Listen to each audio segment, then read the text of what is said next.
The sun hung low over the Colorado plains when Genevieve Grant drove the surveyor's stake into the hard-packed earth with a determination that made her shoulders ache, claiming 160 acres of scrubland that nobody else wanted in the spring of 1887. She stood alone on that windswept expanse, her dark blonde hair escaping its pins, her hands already blistered from the mallet, and she smiled despite the pain because this land was hers and hers alone. From the ridge to the north, a figure sat motionless on horseback, watching. Genevieve had traveled from St. Louis 3 weeks prior, carrying nothing but 2 trunks, her late mother's Bible and the deed she had filed at the land office in Loveland.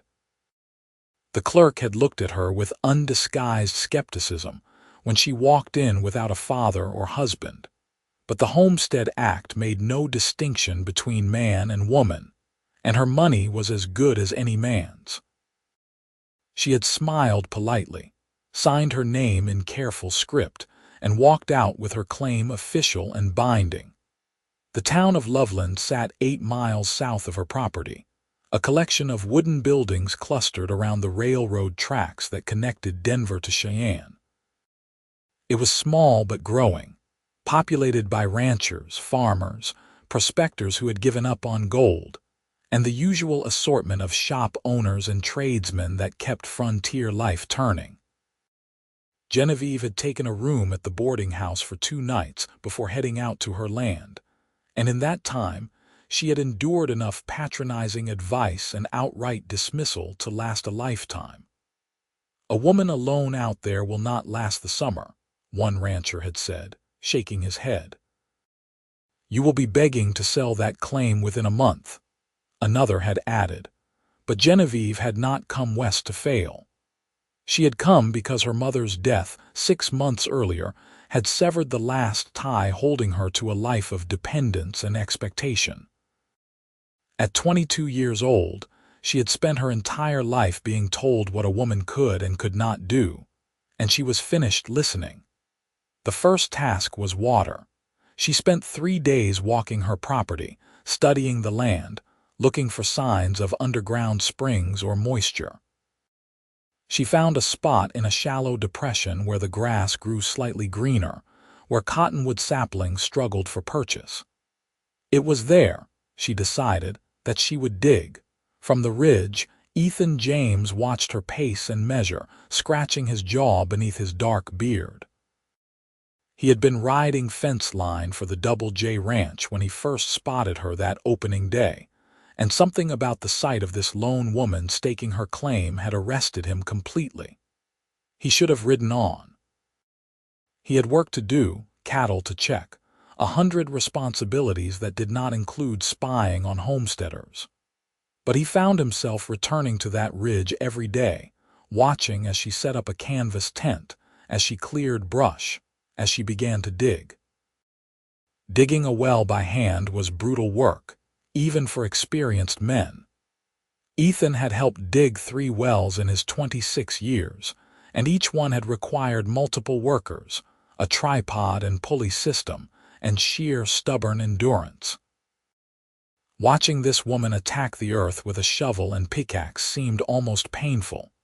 She worked from dawn until the heat drove her to shade, then resumed in the evening until dark. Her movements were unpracticed but determined, and day by day, the hole grew deeper. By the end of the first week, Ethan estimated she had dug down 4 feet. He could see the dirt piled beside the excavation, could see her climbing in and out with a bucket, hauling up the loose soil and rock. She had rigged a simple pulley to a wooden frame, showing more ingenuity than he had expected. Still, she was one person doing the work of 4, and the well would need to go down at least 15 feet, possibly 20, before she hit water. He told himself he was simply curious. Told himself he was watching to see how long she would last before giving up and heading back east. But the truth, which he was reluctant to acknowledge even to himself, was that he was impressed. And more than that, he was fascinated. Genevieve's hands were a map of her labor. Blisters had formed, broken, and formed again as calluses. Her shoulders screamed at the end of each day, and her back felt like it might never straighten properly again. But the well grew deeper. 6 feet, 7 feet, 8 feet. She had purchased timber from the mill in Loveland to shore up the walls, preventing collapse, and she fitted the boards herself, learning as she went. At night, she collapsed into her bedroll inside the tent and fell asleep before she could worry about mountain lions or rattlesnakes or claim jumpers. She was too exhausted for fear. On the 10th day, she rode into Loveland for supplies. Her mare, a sturdy bay named Clementine, made the journey easily, and Genevieve tied her outside the general store before walking in with her list. She needed more timber, more rope, candles, coffee, beans, flour, and salt pork. The store owner, a portly man named Henderson, totaled her purchases without comment until she added a length of chain to the pile. "That well giving you trouble?" he asked. "The well is progressing," Genevieve replied evenly. "Most folks hire that work out. Most folks are not me." Henderson cracked a smile at that. "No, I suppose they are not. You need help getting this loaded. I can manage." But when she walked outside, she found a tall man in worn denim and a dusty hat loading her supplies into Clementine's saddlebags without asking permission. She stopped short, hand instinctively moving toward the small pistol she kept in her pocket.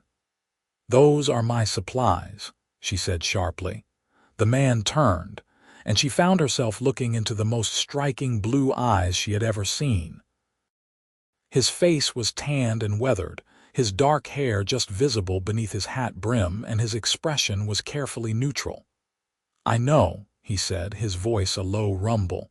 "Figured you could use a hand. I did not ask for help." "No, you did not." He secured the last bundle and stepped back, touching the brim of his hat. "Ethan James. I work the Double J north of your claim." Genevieve studied him warily. "You are a long way from your ranch, had business in town." It was not quite a lie. He had ridden 8 miles specifically to see if she would come in for supplies, to get a closer look at the woman who had occupied his thoughts for nearly 2 weeks. "That is a good piece of land you claimed." "It will be, once I have water. Digging a well alone is dangerous work. If the walls collapse, I have shored them properly. Even so.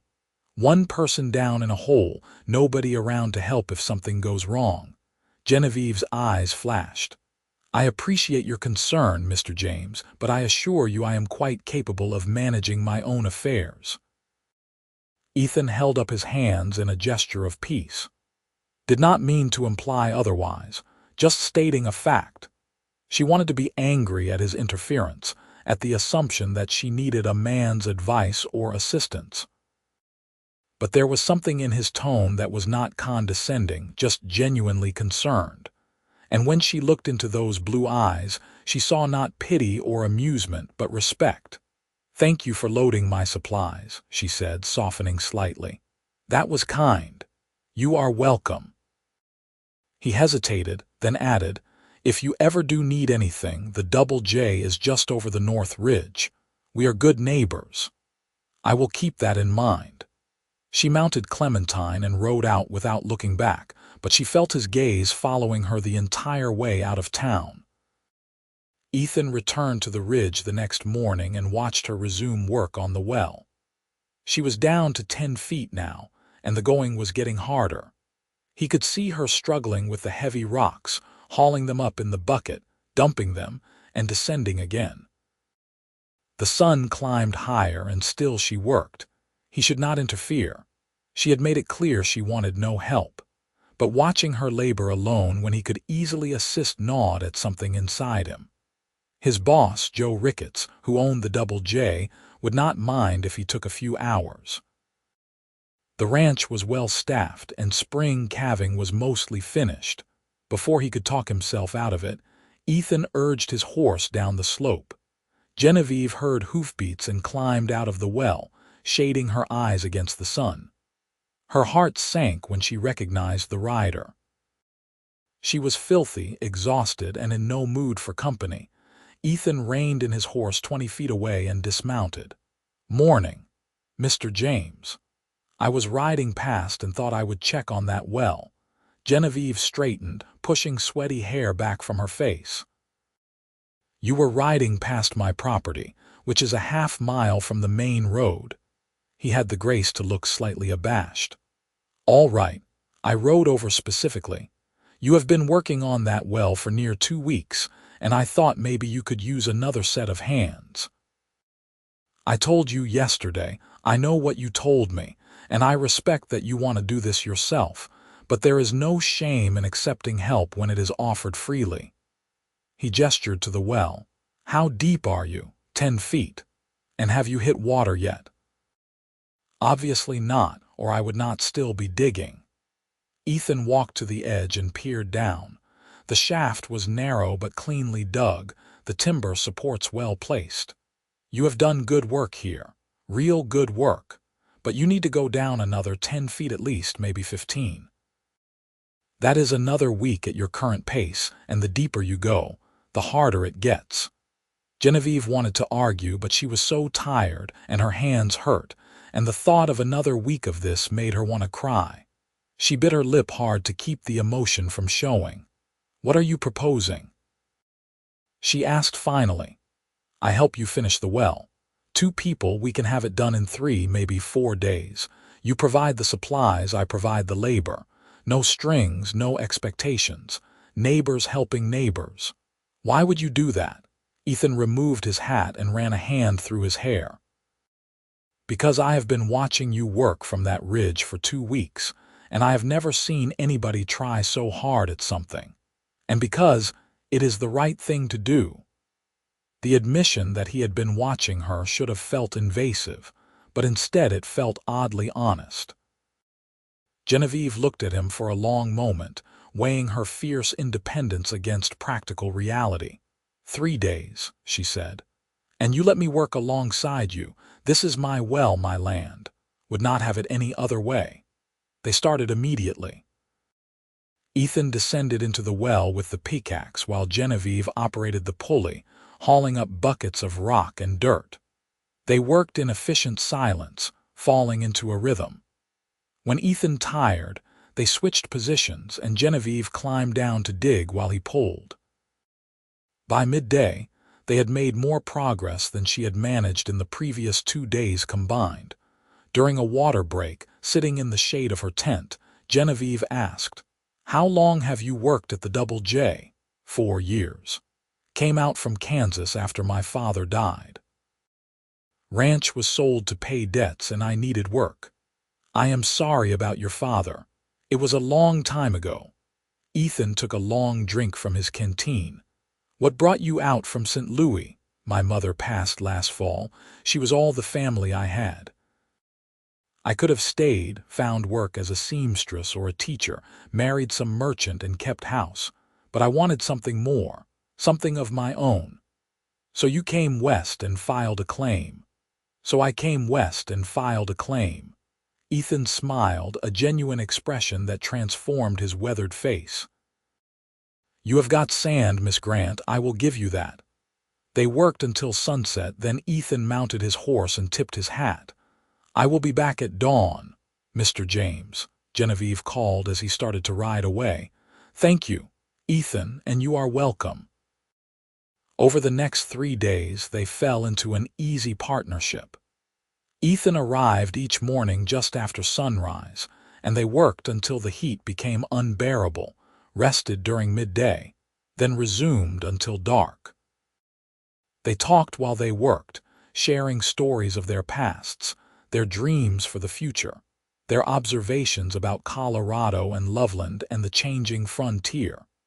Genevieve learned that Ethan had a younger sister back in Kansas, married now with 2 children. That his favorite meal was beefsteak and potatoes. That he had once wanted to be a schoolteacher but could not afford the education. That he loved this wild, open country with a passion that matched her own. Ethan learned that Genevieve played piano beautifully, but had sold her instrument to pay for her journey west. That she spoke passable French, taught to her by her mother. That she was terrified of spiders but had killed a rattlesnake with a shovel her second day on the claim. That she read poetry and dreamed of building a real house with glass windows and a proper kitchen. On the fourth day, at 17 feet down, the pickaxe struck something that made a different sound. Ethan, working below, let out a whoop. "We hit water." Genevieve leaned over the edge, her heart racing. "Are you certain? Come see for yourself." She climbed down the ladder they had installed, and there at the bottom, water was already beginning to seep through the rocky soil. It was not a gush, but a steady, promising flow. "We did it," she breathed. "You did it," Ethan corrected. "This is your well, your land, your accomplishment." In the dim light of the well shaft, standing in inches of cold, clear water, Genevieve looked up at Ethan and felt something shift in her chest. He was watching her with an expression of pure pride and something else, something warmer and more dangerous. "We should get out," she said softly. "Finish the casing." They spent the rest of the day installing the final timber supports and building a stone collar around the top to prevent contamination and collapse. By evening, the well was complete, and Genevieve drew up the first bucket of her own water with shaking hands. "To your success," Ethan said, raising his canteen after they had refilled it from the well. "To good neighbors," Genevieve replied, and they drank. Ethan should have left then. The work was done, the well was finished, and he had no more excuse to visit her claim. But neither of them moved. The sun was setting, painting the sky in shades of orange and pink, and the evening breeze was cool and sweet. "I should go," Ethan said, not moving. "Yes," Genevieve agreed, not wanting him to. "I will be around if you need anything." "I know." He mounted his horse, then paused. "Miss Grant, would it be all right if I called on you, properly, I mean? Maybe take you to the church social next Sunday?" Genevieve's breath caught. She had not expected this, though perhaps she should have. The last 4 days had been easy and comfortable, and she had caught herself watching him when he worked, admiring the strength in his shoulders, the gentleness in his hands. "I would like that," she said. Ethan's face broke into a wide smile. "Sunday, then, I will pick you up at 10. After he rode away, Genevieve sat beside her new well and allowed herself to acknowledge what she had been trying to ignore. She was falling for Ethan James, the cowboy who had watched her from the ridge, who had offered help without condescension, who had treated her dream with respect. The realization terrified and thrilled her in equal measure. Sunday arrived bright and clear. Genevieve had ridden into Loveland the day before and purchased fabric to make a new dress, working late into the night by lamplight to finish it. The result was simple but flattering, a soft green cotton that brought out the color of her eyes. She pinned up her hair properly for the first time in weeks, and even dabbed on a bit of the lavender water she had brought from St. Louis. When Ethan arrived in a borrowed wagon, cleaned up and wearing his best shirt, the look on his face made all her effort worthwhile. "You look beautiful," he said simply. "You clean up rather well yourself." The church was a simple wooden structure at the edge of Loveland, and the social was held in the adjacent field under cottonwood trees. Tables were laden with food brought by the congregation, and children ran shrieking between the adults. A fiddler and guitar player provided music, and the atmosphere was one of genuine community joy. Genevieve felt eyes on them as they arrived together, and she heard the whispers. The woman homesteader and the Double J cowboy. She held her head high, and Ethan's hand at her elbow was steady and reassuring. They filled plates and found a spot under a tree, and for the next hour they ate and talked and watched the festivities. Several people approached to introduce themselves properly to Genevieve, and most were kind if curious. The rancher who had predicted she would not last the summer studiously avoided eye contact. When the music turned to dancing, Ethan stood and offered his hand. "May I?" Genevieve had not danced since before her mother fell ill, but her feet remembered the steps. Ethan was a competent dancer, strong and sure, and she felt safe in his arms as they moved to the music. Other couples joined them, and soon the field was full of swirling skirts and stomping boots. "People are staring," Genevieve murmured. "Let them stare," Ethan replied. "I am dancing with the prettiest girl in Colorado. They are just jealous." She laughed, a genuine sound of delight, and something in Ethan's chest expanded at the sound. When the dance ended, they walked to the edge of the gathering where the noise was less overwhelming. The sun was beginning to set and the air was cooling. "I have enjoyed today," Genevieve said. "Thank you for inviting me." "I have enjoyed it too. More than I have enjoyed anything in a long while." Ethan hesitated, then continued, "Genevieve, I want to be honest with you. I know we have only known each other a short time, but I would like to keep seeing you, courting you properly, if that is something you would want." Genevieve's heart raced. A month ago, she had been determined to build her life alone, to depend on no one. But standing here with Ethan, she realized that independence did not have to mean isolation. She could build her own life and still let someone into it. "I would want that," she said softly. "Very much." Ethan's smile was radiant. He took her hand, his thumb brushing over her knuckles in a gesture that was both tender and electrifying. "Then I am the luckiest man in Colorado." Over the following weeks, Ethan visited Genevieve's claim regularly. He helped her build a proper cabin to replace the tent, hauling lumber and working alongside her to raise walls and set a roof. The structure was small but solid, with a real door and 2 glass windows that Genevieve had splurged on. She insisted on doing her share of the work, and Ethan never questioned her capability. In return, Genevieve mended his clothes, cooked him dinners that were far better than the ranch cookhouse fare, and listened to his worries about cattle prices and drought and the future. They talked for hours, sitting on the porch of her new cabin, watching the stars come out over the plains. Their first kiss happened on a warm June evening after they had finished whitewashing the cabin's interior.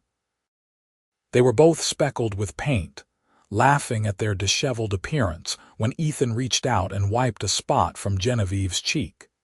His hand lingered and she leaned into his touch, and then his lips were on hers, gentle and questioning. Genevieve answered by wrapping her arms around his neck and kissing him back with all the longing she had been suppressing. When they finally pulled apart, both breathless, Ethan rested his forehead against hers. "I am falling in love with you," he whispered. "I already fell," she whispered back. But their happiness existed in a context of harsh realities. Genevieve's claim required constant work. She planted a garden, built a chicken coop, and began preparing to build a small barn before winter. Ethan's job at the Double J was demanding, and there were days when he could not get away to see her. The frontier did not pause for romance. In late July, trouble arrived in the form of a man named Victor Moss. He showed up at Genevieve's cabin on a hot afternoon, riding a flashy sorrel and wearing expensive boots. His smile was all teeth and no warmth. "Miss Grant, I presume," he said, not bothering to dismount. Genevieve set down the bucket of water she had been carrying from the well. "Can I help you?" "Victor Moss. I represent certain business interests in Denver. I have been buying up land in this area, consolidating parcels for agricultural development. I would like to make you an offer for your claim." "My claim is not for sale." Moss's smile did not waver. "You have not heard my offer yet. I am prepared to pay you $300, cash money, for your 160 acres. That is more than generous for unimproved scrubland." "I said it is not for sale. I have improved it considerably, and I intend to stay. Miss Grant, be reasonable. A woman alone cannot possibly manage a homestead. Why struggle when you could take this money and return to civilization? Genevieve's temper flared. Mr. Moss, I am managing just fine, and I have no intention of selling to you or anyone else. Good day. Moss's expression hardened. You are making a mistake. That is my prerogative. He wheeled his horse around and rode off without another word, leaving Genevieve unsettled. She mentioned the encounter to Ethan that evening when he stopped by after work. His reaction was immediate and concerned. Victor Moss is bad news. He has been pressuring small landowners all over the county to sell. Some say he uses more than just money to persuade people. What do you mean? Cattle go missing. Wells get fouled. Accidents happen. Nothing that can be proved but enough to make people nervous. Genevieve lifted her chin. I am not afraid of him. I know you are not, but I am. Ethan took her hands. Promise me you will be careful. Keep your rifle close, and if anything strange happens, you ride straight to the Double J or into town. I promise. But Moss did not give up easily. Over the next 2 weeks, small things began to go wrong. Genevieve's chickens were scattered one night, though none were taken. A section of her garden fence was knocked down. Her laundry, hung out to dry, was found trampled in the dirt.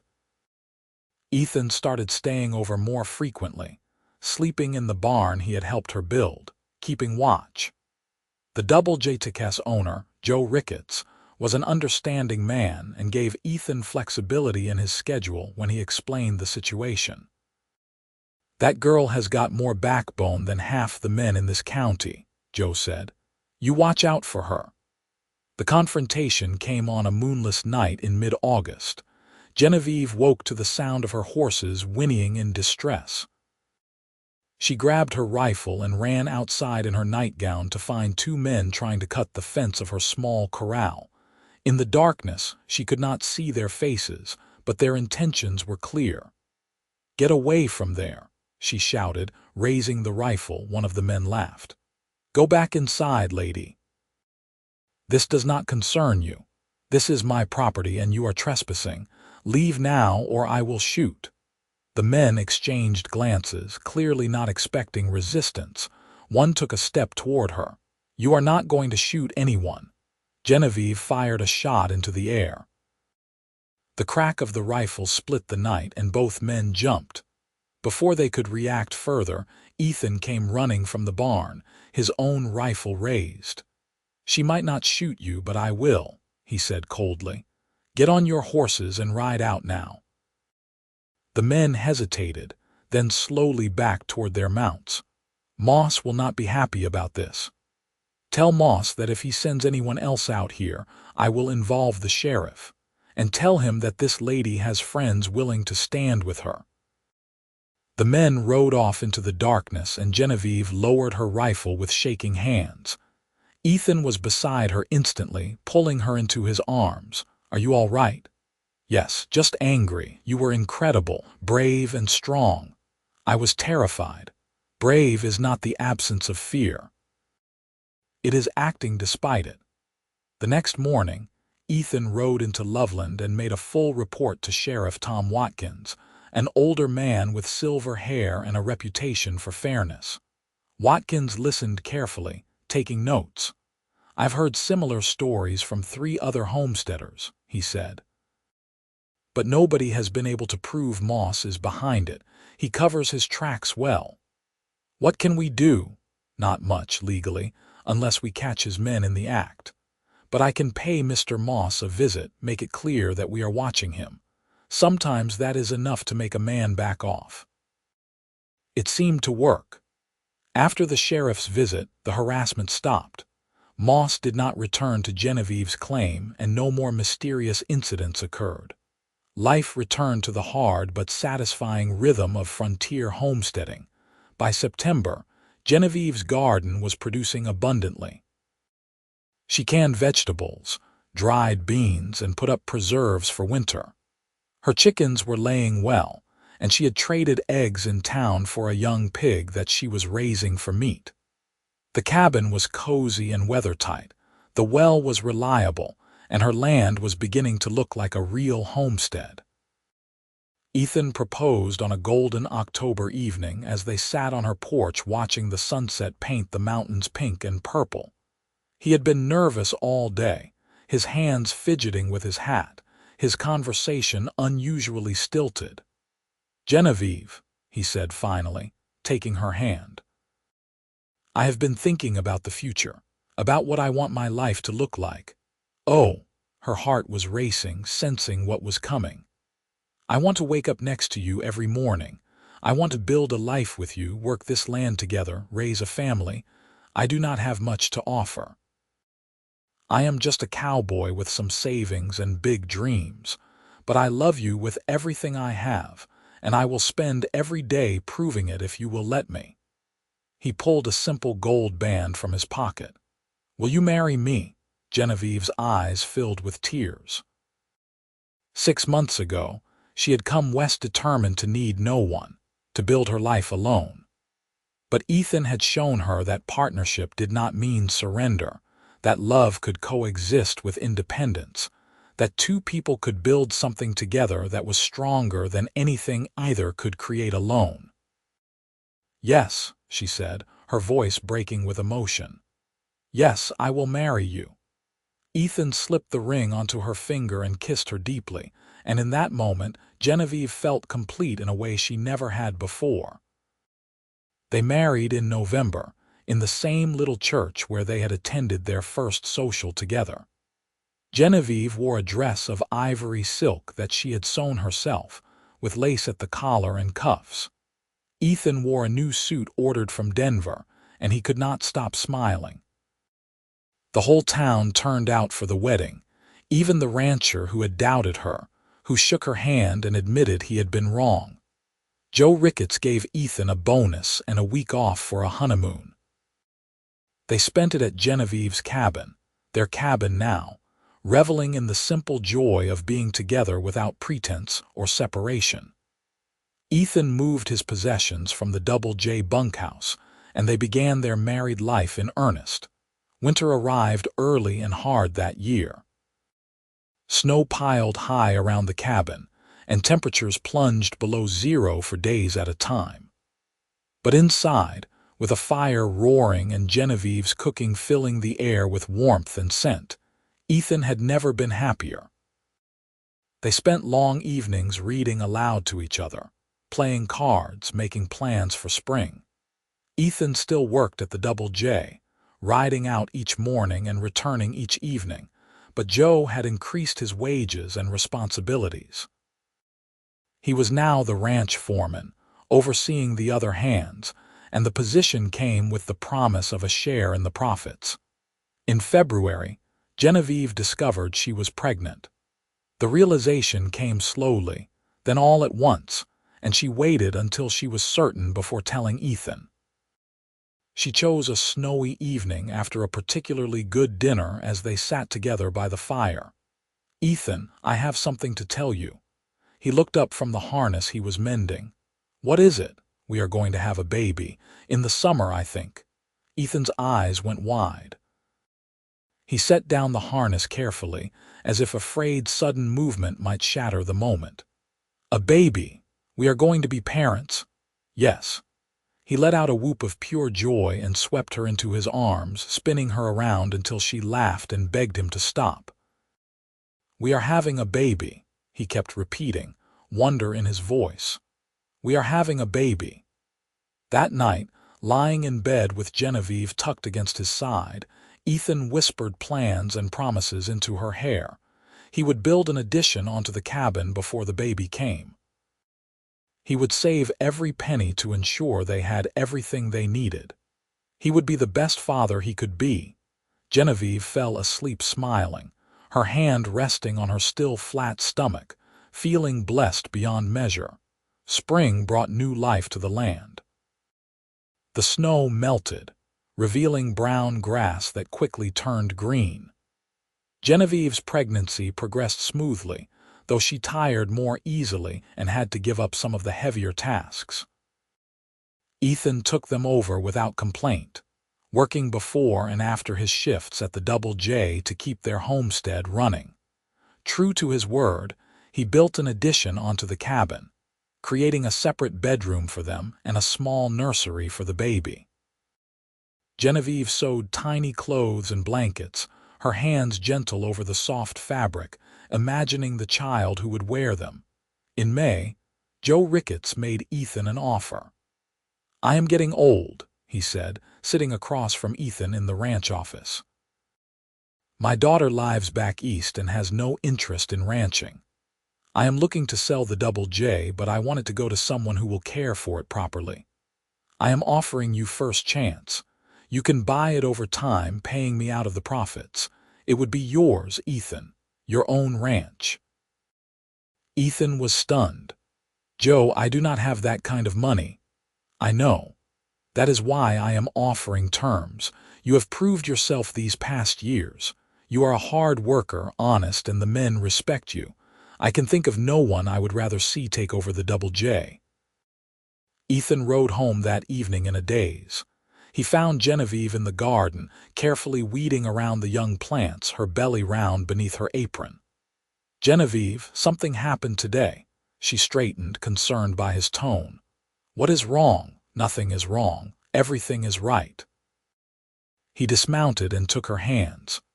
"Joe offered to sell me the Double J. On terms we can afford, we could own a ranch, Genevieve. A real ranch." Her eyes went wide. "Ethan, that is incredible, but what about my claim, this land, we keep it? We have friends who would work it on shares, or we could lease it out, or we could run cattle on it, expand the ranch. But we would not give it up. This is where we started, where we built our life. It will always be ours." Genevieve's mind raced with possibilities. A ranch meant stability, meant a future for their child, meant security they had hardly dared dream about. When does Joe need an answer? End of the month. Then we have time to think about it, to make sure it is the right decision. But in her heart, Genevieve already knew what they would do. This was the opportunity they had been working toward, even if they had not realized it. This was their future. They accepted Joe's offer. The papers were drawn up by a lawyer in Loveland, and on a warm June afternoon, Ethan James became the owner of the Double J Ranch. The transfer would take place over 5 years, with Ethan making payments from the ranch profits. But for all practical purposes, it was his. Genevieve stood beside him as he signed the papers, her hand on his shoulder, and felt pride swell in her chest. The cowboy who had watched her from the ridge was now a ranch owner. The woman who had filed her claim alone was now a wife and soon to be mother. Their son was born on a hot July night, arriving quickly once labor began. The midwife from Loveland, Mrs. Harriet Chen, delivered him expertly, and when she placed the squalling infant in Genevieve's arms, the world narrowed to the perfect red face of their child. "A boy," Mrs. Chen announced. "Healthy and strong." Ethan, who had paced outside during the birth, was allowed in to meet his son. He approached the bed tentatively, awe-struck by the tiny human Genevieve held. "We have a son," she said softly. "He is perfect," Ethan whispered. He reached out a calloused finger and the baby immediately gripped it with surprising strength. "Look at that. He is strong like his mother." They named him William Joseph James, after no one in particular, simply because they liked the name. Will, they called him, and he quickly became the center of their world. Life on the Double J was busy and demanding. Ethan managed the ranch operations with skill, slowly introducing improvements and building the herd. Genevieve managed their household, cared for Will, and kept the books for the ranch. She had a head for figures that impressed Ethan, and under her management, they were soon running in the black. They hired 2 steady hands to help with the cattle and daily operations, young men who respected Ethan and appreciated fair wages and treatment. The Double J developed a reputation as a good place to work, and they never lacked for help when needed. Genevieve's original claim, they turned into a hay operation, planting alfalfa and timothy grass that they harvested each summer to feed the cattle through winter. It was fitting, they both thought, that the land where their story began continued to sustain them. Victor Moss disappeared from the area after a scandal involving fraudulent land deals. The sheriff finally had enough evidence to bring charges, and Moss fled to California ahead of an arrest warrant. The homesteaders he had harassed breathed easier, and Loveland settled into peaceful growth. When Will was 2, Genevieve became pregnant again. This time, she knew what to expect, and the pregnancy was easier despite the demands of chasing an energetic toddler. Their daughter, Margaret Rose, called Maggie, was born in April, arriving during a spring thunderstorm that seemed to herald her fiery personality. Where Will was calm and observant, Maggie was bold and curious. She walked at 10 months and was climbing everything by her first birthday. Genevieve and Ethan often exchanged amused, exhausted glances over their daughter's antics. "She gets that from you," Ethan said one evening after Maggie had somehow climbed onto the kitchen table. "She absolutely gets that from you," Genevieve countered. "You are the one who cannot resist a challenge." The years passed in a rhythm of seasons and growth. The Double J prospered, and Ethan made his final payment to Joe Ricketts in the spring of 1893, 6 months ahead of schedule. Joe, now in his 70s, shook Ethan's hand with tears in his eyes. "You have done me proud, son. This ranch is in good hands." The children grew. Will showed an aptitude for animals and often followed Ethan around the ranch, learning everything he could about cattle and horses. Maggie was equally at home outdoors, though her interests ran more toward growing things. She helped Genevieve in the garden and talked about having her own flower farm someday. Genevieve's original cabin, where she had lived that first winter and where she and Ethan had begun their married life, they kept maintained as a sort of shrine to their beginning. Sometimes, on quiet evenings, they would walk out to it and sit on the porch, remembering. "Do you ever regret it?" Ethan asked one such evening when they were both in their 30s, graying at the temples but still strong. "Giving up your independence, tying yourself to a rancher and his cattle," Genevieve laughed. "I did not give up my independence, Ethan. I chose to share my life with you." "There is a difference. But you wanted your own land, your own claim. And I have it. I also have you and the children and the ranch.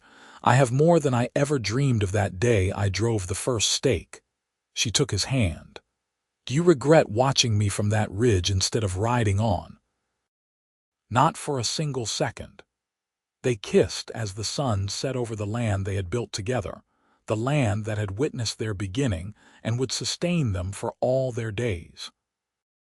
In 1895, Loveland established its first real school, and Will and Maggie attended along with the other ranch and farm children. Genevieve served on the school board, using her education and experience to help shape the curriculum. Ethan donated lumber from the ranch's timber rights to build the schoolhouse, and they both felt pride in contributing to their community's growth. The Double J continued to thrive. Ethan selectively bred his cattle, improving the herd's quality, and established contracts with meat packers in Denver that provided steady income. They were not wealthy by Eastern standards, but they were comfortable and secure, and that was more than most could say. When Will was 16, he asked to take over more responsibility on the ranch. Ethan agreed, teaching his son the business side along with the practical skills. Will proved to be a natural leader, and Ethan began to think about succession, about the legacy he would leave. Maggie, at 14, announced her intention to go to the agricultural college in Fort Collins when she was old enough. She wanted to study horticulture and plant breeding, and though such ambitions were unusual for a girl, Genevieve and Ethan supported her completely. "She gets that from you too," Ethan said to Genevieve. "That determination to forge her own path." "She gets it from both of us," Genevieve replied, "and we are going to make sure she has every opportunity we did not." In the summer of 1899, they celebrated their 10th wedding anniversary with a party at the ranch. Friends and neighbors came from miles around, and the celebration lasted from noon until well after dark. There was food and music and dancing, and as Ethan waltzed Genevieve around the barn floor they had cleared for the occasion, she felt the same surge of love she had felt on their wedding day. 10 years, she mused. It feels like both forever and no time at all. 10 years since I convinced you to let me help with that well. You did not convince me. I made a practical decision. You fell in love with me. That too. Ethan pulled her closer. I love you, Genevieve James. I loved you when you were swinging a pickaxe in that hole. I loved you when you faced down those men with a rifle. I loved you when you gave me a son and a daughter. I will love you until the day I die and beyond. Genevieve's eyes misted. I love you too. You made my dreams possible and then gave me new ones I had not imagined. You are my partner, my love, my home. They kissed to the applause and cheers of their guests, and the party continued into the night. The new century arrived with optimism and change. Automobiles began appearing in Denver, though most of Loveland still relied on horses. Electricity was coming, though it had not yet reached the rural areas. The frontier was closing, the Wild West becoming history, but the land endured, and those who worked it endured with it. In 1902, Genevieve received a letter from St. Louis, forwarded through several addresses before reaching her. It was from a lawyer, informing her that a distant cousin she barely remembered had passed away and left her a small inheritance. The amount was not enormous, but it was significant, several $1,000s. What do you want to do with it? Ethan asked when she showed him the letter. Genevieve thought for a long moment. I want to establish a fund to help women homesteaders, women like I was trying to make their own way. We could offer small loans for equipment, advice, support. Help them succeed the way I was helped. Ethan smiled. That is perfect. That is exactly perfect. They established the Grant Fund for Women Homesteaders, administered through the land office in Loveland. Over the years, it helped dozens of women file claims and establish farms and ranches. Genevieve personally mentored many of them, sharing the hard-won knowledge she had gained. Will married at 22, bringing home a bright young woman named Sarah who had grown up on a neighboring ranch. They built a house on Double J land, and within a year, Genevieve and Ethan were grandparents to a baby girl named Emma. Maggie attended Colorado Agricultural College, one of the first women in the horticulture program. She graduated with honors and returned to Loveland to establish a plant nursery, specializing in drought-resistant varieties suitable for Colorado's climate. Her business thrived, and she never married, declaring herself perfectly content with her plants and her independence. She is like you, Ethan said to Genevieve, watching their daughter direct the construction of a new greenhouse. She is like both of us, Genevieve corrected. Stubborn, determined, and exactly where she wants to be. As they aged, Ethan and Genevieve gradually turned over the ranch operations to Will, who ran it with the same combination of innovation and respect for tradition that his father had taught him. They remained involved, offering advice when asked, but increasingly they spent their time on quieter pursuits. Genevieve returned to piano, purchasing an instrument with money saved over the years. The music filled their home in the evenings, and Ethan never tired of listening to her play. Ethan took up carving, creating beautiful small sculptures of animals and birds that he gave to the grandchildren. His hands, once so strong with a rope or a branding iron, found new purpose in the delicate work. They walked often, out to Genevieve's original claim, out across the ranch land, sometimes saying little, content simply to be together. They had built a life from nothing but determination and love, and the evidence surrounded them in every direction. On their 20th anniversary, standing beside the well they had dug together so many years before, Ethan pulled Genevieve close. "You remember the first time I came down from that ridge?" he asked. "Of course. You offered to help, and I was too stubborn to accept right away. I knew then, watching you work, that you were extraordinary. I just did not know yet that you would be mine. I was never yours, Ethan James. I was always my own. I know. That is what I love most about you. You chose me. Every day you choose me, not because you need me, but because you want me. I do choose you. Every single day." They kissed in the shadow of the well, on the land where their story began and the decades fell away. They were young again, standing in inches of cold water, discovering love in the most unexpected place. The years continued their march. Ethan's hair went fully white, and his back developed a permanent ache from a lifetime of hard work. Genevieve's hands became arthritic, making piano playing difficult, but she persevered. They both slowed down, but they did not stop. More grandchildren arrived. Will and Sarah had 3 more, 2 boys and another girl. Maggie eventually adopted a daughter, an orphan child from Denver who blossomed under Maggie's fierce, loving care. The Double J remained prosperous under Will's management. He introduced new techniques and technologies while maintaining the core values his father had instilled. The ranch was respected throughout Colorado, known for quality cattle and fair dealing. Genevieve's Grant Fund continued to operate, helping a new generation of women stake their claims and build their futures. Genevieve remained involved as long as she was able, interviewing applicants, offering encouragement, sharing stories of her own journey. In the spring of 1917, as America entered the Great War, Ethan and Genevieve sat on the porch of their ranch house, watching the sunset as they had done thousands of times before. They were in their 50s now, not old by any measure, but worn by decades of frontier life. "Do you ever wonder what your life would have been like if you had stayed in St. Louis?" Ethan asked. Genevieve considered the question. "Sometimes. I suppose I would have married eventually, kept house, lived a respectable, ordinary life. I might have been content.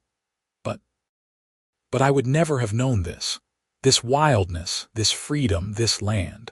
I would never have dug my own well or built my own cabin or stood up to men who thought I could not." She turned to look at him. "And I would never have met a cowboy who watched me from a ridge and decided to take a chance on a stubborn woman with impossible dreams." Ethan took her hand, his thumb tracing the familiar paths of her knuckles. "Best decision I ever made. Best decision we both made." They sat in comfortable silence as the sky blazed with color. Somewhere in the distance, cattle lowed. Closer, they could hear Will directing the evening chores, his voice carrying across the yard. The sounds of home, of family, of a life well lived. The war touched their lives as it touched everyone's. 2 of their ranch hands enlisted, and Will, though he wanted to join, stayed home to run the ranch at Ethan's insistence. The country needed beef as much as it needed soldiers, and someone had to keep the Double J running. They sent money to the war effort, bought bonds, and Genevieve organized the women of Loveland to roll bandages and knit socks for the troops. It was not the adventure she had sought in her youth, but it was contribution, and it mattered. Both ranch hands returned safely in 1918, and Loveland celebrated the armistice with a parade and a dance. Ethan and Genevieve attended, now the elder generation, watching the young people celebrate and remembering when they had been young themselves. The 1920s brought more change. Automobiles were common now, and the Double J purchased a truck for hauling supplies. Radio arrived, bringing the outside world into their home in crackling voices and distant music. The frontier was well and truly settled, transformed into farms and ranches and towns connected by roads and rails and telephone lines. But the land remained. The mountains still stood purple on the western horizon. The plains still rolled away in waves of grass. And the well that Genevieve and Ethan had dug together still produced clear, cold water, a monument to determination and partnership. In 1927, for their 30th anniversary, their children and grandchildren organized a massive celebration at the ranch. People came from all over the county, and the governor of Colorado sent a letter of congratulation. Genevieve and Ethan, now gray-haired and weathered but still strong, were toasted and honored and embarrassed by the attention. "All we did was work hard and love each other," Ethan protested when called upon to speak. "That is everything," Will replied, raising his glass. "To Ma and Pa who built something lasting." The party stretched late into the night, and when it finally ended, Genevieve and Ethan walked out to her original cabin one last time. They sat on the porch, listening to the night sounds, holding hands. 30 years, Genevieve said wonderingly. "When I filed that claim, I never imagined any of this." "What did you imagine?" "Surviving, proving I could do it. I wanted to prove that a woman alone could make it on the frontier." "You did prove it. You would have made it with or without me, maybe, but I am glad I did not have to." "I am glad you came down from that ridge." She leaned her head on his shoulder. "I am glad for all of it. Me too, love, me too." They sat until the stars wheeled overhead, until the night grew cold, and then they walked back to the ranch house hand in hand, their steps slower than they once were but no less certain. The Great Depression hit Colorado hard, but the Double J weathered it better than most. Diversified income from cattle, hay, and Genevieve's carefully managed savings saw them through the worst years. They hired when others were laying off, providing work to desperate men who would otherwise have had nothing. It was not charity but fairness, and those men never forgot it. Genevieve's grant fund struggled during the Depression years, but they kept it operating through careful management and personal contributions. Helping women achieve independence seemed more important than ever when so many people had lost everything. Through it all, Ethan and Genevieve remained partners in every sense. They still consulted each other on every major decision, still sought each other's opinion, still found strength in their unity. Their marriage had long since passed beyond romance into something deeper, a bond forged through shared trials and triumphs. But the romance remained too. Ethan still brought Genevieve wildflowers from the fields. Genevieve still mended his favorite shirts with extra care. They still danced together in the kitchen when no one was watching, still stole kisses in the barn, still looked at each other with love that had only deepened with time.